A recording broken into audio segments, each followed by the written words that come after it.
আচরণ সিদ্ধ হোক আর না হোক, কাপড় চোপড় দেখে আমরা ধর্ম করি। কাপড় চোপড় মনে রাখবেন, ধর্মের সঙ্গে চিহ্নের কোনো সম্পর্ক নাই। চিহ্ন ধারণ করলেন, আপনি ধার্মিক হয়ে গেলেন। আপনি বোকার রাজ্যে আছেন, বোকার রাজ্যে। চিহ্ন পোশাক দিয়ে ধর্ম হয় না, কদাপি হয় না। এটা আমি বলি নাই, মনুষ্য জাতির যিনি আদি ভগবান মনু, যার থেকে আমাদের নামকরণ হয়েছে মনুষ্য, মনু থেকে আমাদের উৎপত্তি, এজন্য আমাদের নাম মানব। সেই ভগবান মনু বলছেন মনু সংহিতার ৬ষ্ঠ অধ্যায়ের ৬৬ নম্বর শ্লোকে কি বলছেন? ন লিঙ্গং ধর্ম কারণম। লিঙ্গং মানে চিহ্ন, ন লিঙ্গং ধর্ম কারণম। চিহ্ন ধারণ ধর্মের কারণ নহে। আপনি ভাবছেন যে আমি সুন্দর ধুতি পরবো, একটু মালা দেবো, একটু তিলক দেবো, একটু শিখা রাখবো, আমি ধার্মিক হয়ে গেলাম। বোকার রাজ্যে আছেন আপনি, বোকার রাজ্যে। আমরা এমন একটা সময় আছি, এখানে অধর্মকেই ধর্ম বলে প্রতিভাত হয়। যেটা অধর্ম আমরা মনে করি ওইটা ধর্ম। কলির এমন একটা স্বভাব, এখানে ধার্মিক আচরণ দ্বারা নির্ণয় হবে না, ধার্মিক পোশাক দ্বারা নির্ণয় হবে। হ্যাঁ, सोई सयान जो परधनहारी, जो करे दंभ सोबर आचारी, जो कहे झूठ मस्करी जाना, कलिजुग सोई गुणवंत बखाना। निराचारी जो श्रुति पथ त्यागी, कलिजुग सोई ज्ञानी सोई विरागी। जाके नखुअर जटा विशाला, कलिजुग सोई गुणवंत बखाना। रामचरित मानस गोस्वामी तुलसीदास लिखছেন। কলিতে আমরা ধার্মিক কাকে বলি, সাধু কাকে বলি, গুরু কাকে বলি? বলে নিরাচারী যে শ্রুতি পথ ত্যাগী, যিনি আচরণ পরিত্যাগ করেছেন, যার আচরণ পাকা নয়, যাকে নাখু আর জটা বিশাল, বড় বড় জটা। পদ্মপুরাণের উত্তরখণ্ডের ৮০তম অধ্যায়ের ১০৪ নম্বর শ্লোকে ভগবান বেদব্যাস বলছেন, চিরবাসা জটি বিপ্রা দণ্ডী মুন্ডিত এ বাবা, বিভূষিত বা বিপ্রেন্দ্র ন লিঙ্গং ধর্ম কারণম।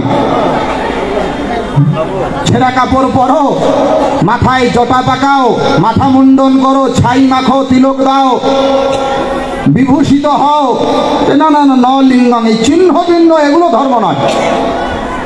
আবার বেদেও বলা আছে, ন দণ্ড ধারণে না, ন মুন্ডে না, না বেশে না, না দম্ভাচরেণ মুক্তি, নারদ পরিব্রাজক উপনিষদ।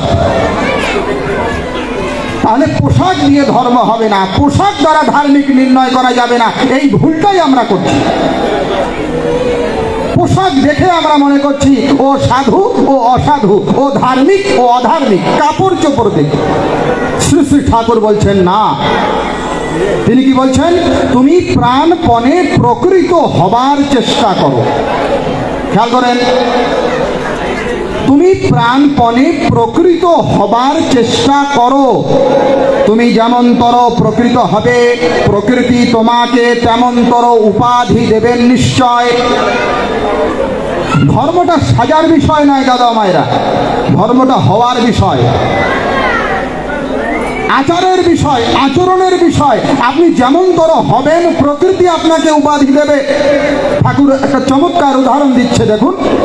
তিনি বলছে, দেখো, যেমন ডালিম পাকলে আপনি ফেটে যায়, ডালিম পেকে গেলে ওকে লাঠি দিয়ে ফাটাতে হয় না, এমনি এমনি ফেটে যায়। ঠাকুর বলছেন, তোমার ভিতরে যদি সদ্ভাব জাগে, ওটা আপনি প্রকাশ করো। এজন্য তিনি বলছেন, ধর্ম কি? যে আচরণ, বাক্য, কর্ম, বাঁচা বাড়ার উৎস হয়, তাকেই জানিস ধর্ম বলে, নইলে ধর্ম কিছুই নয়। ধর্ম আচরণের বিষয়, আর এটাই ভগবান মনু সংহিতায় লিখে গেলেন, আচারো পরমো ধর্মা শ্রুতোক্ত স্মার্তমেব চ তস্মাদস্মিন সদা যুক্তা নিত্যং সদাত্মবান দ্বিজঃ। মনুস্মৃতি। আজকে কেন আমার ঠাকুরকে দরকার? সবই তো দেওয়া আছে গীতা, ভাগবত, রামায়ণ, মহাভারতে। অনেক তো আমাদের গুরু আছেন, গোসাই আছেন, কেন নতুন করে আমার ঠাকুরকে নিতে হবে? মনে রাখবেন, ঠাকুর নূতন কোনো ধর্ম সৃষ্টি করেন নাই। তিনি আপনাদের সামনে নূতন কিছু এসে আরোপিত করছেন এমনটাও নয়। সমাজে অবধারণা আছে, শ্রী শ্রী ঠাকুর অনুকূল চন্দ্রের লোকেরা কৃষ্ণ মানে না, শ্রী শ্রী ঠাকুর অনুকূল চন্দ্রের লোকেরা রামচন্দ্র মানে না, এরা পঞ্চতত্ত্ব মানে না, এরা কালী দুর্গার পূজা করে না, এরা বোধহয় নতুন কিছু ধর্ম দিয়েছে। না, ধর্ম কখনো নূতন হতেই পারে না। আমরা সনাতন ধর্মের লোক, এর বৈশিষ্ট্য যা ছিল তা আছে, তা থাকবে, এটা অপরিবর্তনীয় ধর্ম। যুগে যুগে যারাই আসেন তারা নূতন কোনো ধর্ম নেন না, দেন না, বলেন না। এর প্রমাণ কোথায়? খুলে দেখেন গীতা 4th অধ্যায়। ভগবান কৃষ্ণ বলছেন, ইমাম বিবস্বতে যোগম প্রক্তবান অহম অব্যয়ম বিবস্বান মনবে প্রাহো মনোরেক্ষা কবয়ব্রবীত এবং পরম্পরা প্রাপ্তমিমম রাজর্ষয় বিদুঃ সকাল নহি হমাতা যোগনশ্চ পরম তপস এবং ময়া त्यक्त योग प्रक्त पुरातन भक्तयोऽसि मे सखा चेति रहस्यं हि तदुत्तमं गीता। কৃষ্ণ বলছেন যোগ প্রক্ত পুরাতন, পুরাতন। আমি পুরাতন কথা বলছি অর্জুন, নতুন বলছি না। তাই শ্রী শ্রী ঠাকুর কি নূতন দিয়েছেন? না না না না, ওই পুরাতন গুলোই বলেছেন। তাহলে নূতন লাগে কেন? আমরা ভুলে গিয়েছি। খেয়াল করেন, তার কথাগুলো আমার কাছে নূতন লাগছে। যজন, যাজন, ঈশ্বরভৃতি, শস্যনি, সদাচার, এগুলো নূতন লাগছে আমার কাছে। কেন? আমি ভুলে গেছি। নূতন নয়, হতেই পারে না। আপনাদের দৃষ্টান্ত দেই। বলে আমরা তো মন্ত্র নিয়েছি, আমরা তো জপ করি, তোমরাও জপ করো। আমরাও গুরুকর্ম করি, তোমরাও গুরুকর্ম করো। কি পার্থক্য? ঠাকুরকে ধরে আমি কি শিখলাম? ঠাকুরকে ধরে কি পরিবর্তন হলো? 2 জায়গায়। 1, নিয়মানুবর্তিতা, শৃঙ্খলাবোধ। 2, সঠিক পদ্ধতির অনুসরণ। নিয়মানুবর্তিতা মানে যে সময় যখন যেটা করলে যা হয় তিনি তাই করতে বলেছেন। নিয়মের বাইরে, সময়ের বাইরে, অসময়ের করার কথা তিনি বলেন নাই। উদাহরণ কি? যেমন আপনারাও দীক্ষা নিয়েছেন, যারা ঠাকুর অনুকূল চন্দ্রকে ধরেন নাই, আপনারা জপ করেন, সন্ধানিক করেন, খুব ভালো, আমরাও করি। কিন্তু আমরা করি একটা নির্দিষ্ট সময়ে, সময় ধরে, ঘড়ি ধরে। আজকে দেখবেন এখানে ধর্মসভার পরে কীর্তন আদি হবে, সঙ্গীতানুষ্ঠান, তারপরে সন্ধ্যা প্রার্থনা, একদম ঘড়ি ধরে। কয়টা এখানে সন্ধ্যা? 48-এ, 5:48 সন্ধ্যাবেলায় দেখবেন 47-ও হবে না, 49-ও হবে না, ঠিক 48 যেই হলো সেই বন্দে পুরুষোত্তমম শুরু হয়ে গেল। এটা কেন করতে হয়? আগা পিছা করলে ক্ষতি কি? গীতার 16তম অধ্যায়ের 23 নম্বর শ্লোকে ভগবান কৃষ্ণ বলছেন, ইহা শাস্ত্রবিধিমুৎসৃজ্য বর্ততে কামকারতঃ ন সিদ্ধিমবাপ্নতি না সুখং ন পরাং গতিম তস্মাৎ শাস্ত্রম প্রমাণম তে কার্যাকার্যাবস্থিতৌ যত্বা শাস্ত্রবিধানোক্তম কর্ম কর্তুমিহার্হসি। অধ্যায় 16 শ্লোক 23, অধ্যায় 16 শ্লোক 24 গীতা। ভগবান কৃষ্ণ বলছেন, দেখো অর্জুন, যারা শাস্ত্রের বিধিকে না জেনে, না মেনে নিজের খেয়াল খুশি মতো চলে, নিজের খেয়াল খুশি মতো তার কর্ম করে, না সিদ্ধি মাপনাতি, তার ওই কর্ম দ্বারা কখনো সিদ্ধি হয় না, না সুখম, সে কখনো সুখ পায় না, না পরাম গতি, না মৃত্যুর পরে তার কোনো গতি হয় ভালো। তাহলে কি করতে হবে? তস্মাৎ শাস্ত্রম প্রমাণম তে কার্যাকার্যাবস্থিতৌ। তাই কোনটি তোমার করণীয়, কোনটি তোমার অকরণীয়, কি তোমার বর্জনীয়, কি তোমার গ্রহণীয়, তার বিধান হলো শাস্ত্র। শাস্ত্রে যেমন যেমন নিয়ম দেওয়া আছে ওইটাই মানতে হবে, নিয়মের বাইরে চললে হবে না। কে বলল? ভগবান কৃষ্ণ। এইবার আমি যে গুরু মন্ত্রটা নিলাম অমুক গোসাইয়ের কাছে, অমুক মহারাজের কাছে, অমুক ব্রহ্মচারীর কাছে, আমি কাউকে নিন্দা করি না, সবাইকে প্রণাম। কিন্তু এটা করব কখন? বলে কেন, আমি সকালে করি, সন্ধ্যায় করি। কয়টায় করেন? বলে সকালবেলা 8টায় করি। আচ্ছা, আপনিও তো ওই মন্ত্র নিয়েছেন? বলে হ্যাঁ। আপনি কখন করেন? আমি 8:30টায় করি। আচ্ছা, আপনিও তো ওই গোসাইয়ের মন্ত্র নিয়েছেন? বলে আপনি কখন করেন? বলে আমার একটু দেরি হয়, 9টা বেজে যায়। ও, সন্ধ্যায় কখন করি? বলে 5:30টায়। ও বলছে না না, আমার বাজার থেকে আসতে দেরি হয় 6:30টায়। ও বলছে আমার আরো একটু দেরি হয় 7:30টায়। কি হলো এটা? রামপ্রসাদ একটা গানে বলছে যে দেখো, এই মানব জমিন হচ্ছে যেমন আমরা জমিতে চাষ করি, ভগবত প্রাপ্তির জন্য ভগবান এই শরীর দিয়েছেন। এটা হলো জমির মতো। গীতায় লেখা আছে, ইদম শরীরম কৌন্তেয় ক্ষেত্রমিদ্যা বিধীয়তে। ক্ষেত্র মানে ক্ষেত, ক্ষেত। এই শরীরটা হলো ক্ষেত। মন রে কৃষি কাজ জানো না, মন রে কৃষি কাজ জানো না। ও তোর মানব জমিন রইল পতি, আবাদ করলে ফল তো সোনা। মন রে কৃষি কাজ জানো না। বলে সেটা কি? গুরু রোপণ করেছেন বীজ, ভক্তি বাড়ি তাই সেচনা। গুরু রোপণ করেছেন বীজ, ভক্তি বাড়ি তাই। শুনেছেন না গানটা? শুনেছেন আপনারা? এগুলো গান আছে। আবার লালনও গিয়েছে, সময় গেলে সাধন হবে না, সময় গেলে, সময় গেলে সাধন হবে না। এটা লালনও গিয়েছে। এগুলো আমরা গাই, শুনি, কিন্তু এগুলো বোঝার চেষ্টা করি। এই যে আমি সন্ধ্যাটা করব, এটা কখন করব?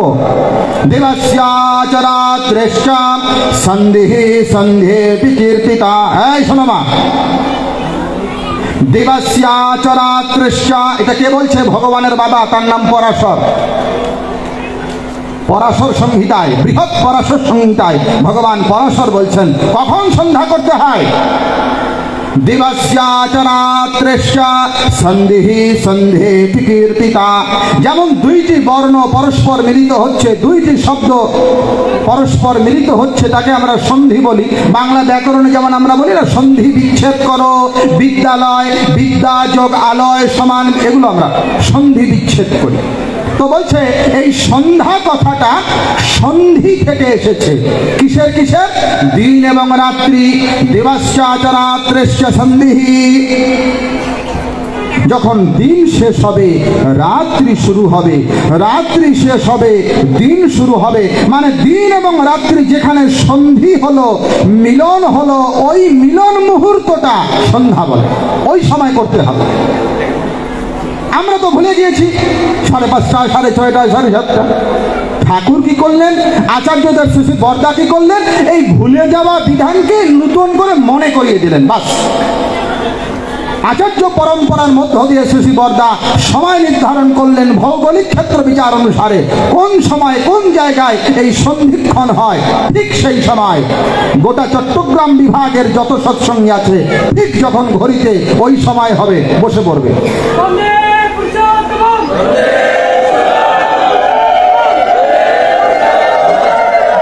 এইটা নাম হলো শৃঙ্খলাবোধ। ঠাকুরকে ধরে এই আমরা শৃঙ্খলাবোধ শিখলাম। ঠাকুরকে ধরে এই আমরা নিয়মানুবর্তিতা শিখলাম, অন্য কিছু নয়। নূতন কিছুই নয় মা, কিছুই নূতন নয়। হ্যাঁ, ভুলে গেছি তো, এই ভুলে যাওয়া জিনিসটাই উনি মনে করিয়ে দিয়েছেন। এজন্য ওনাকে দরকার, খুব বেশি করে দরকার। আচ্ছা, সকালবেলা পয়সা রাখো কেন? এটা আবার কেমন ধর্ম? ভগবান তো বলেছেন পত্রং পুষ্পম ফলম থোয়ম ইয়ো মে ভক্তা প্রযচ্ছতি। যিনি আমাকে পাতা দেয়, জল দেয়, ফুল দেয়, আমি তাই নিয়ে খুশি থাকি। তোমরা এমন একটা ঠাকুরকে ধরলে রোজ সকালবেলা পয়সা দিতে। দেখবেন নামের পিছনে অনেক, নামের সামনে অনেক, মাথার পিছনে লম্বা লম্বা ও বড় বড় লেকচার মারছে, গলায় মোটা মোটা তুলসী মালা করে। দেখো দেখো, এমন একটা গুরু বেরিয়েছে, ওকে পয়সা দিতে হয়, ও কাছে যেও না। ওটা জানেই না যে চৈতন্য মহাপ্রভুর পার্ষদ শ্রীল গোপাল ভট্ট গোস্বামী এই ইষ্টভৃতির কথা লিখে গিয়েছেন। ও জানেই না, পরেই নাই ও। ও বাবাজি, তুমি যে বলছো গুরুকে পয়সা দেওয়া যায় না, তুমি কি জানো হরিভক্তি বিলাসে গোপাল ভট্ট গোস্বামী গৌরাঙ্গ মহাপ্রভুর আদেশে লিখেছেন, যৎকিঞ্চিদন্ন পানাদি প্রিয়ং দ্রব্য মনোহরম সমর্পা গুরুবে পশ্চাৎ স্বয়ং ভুঞ্জিত প্রত্যহম। আমি আপনাদের কি বলতে চাচ্ছি, আমরা নতুন কিছু করছি না, সেই পুরাতন কথাই আমরা পালন করছি। আপনারা ভুলে গেছেন বলে নতুন লাগছে।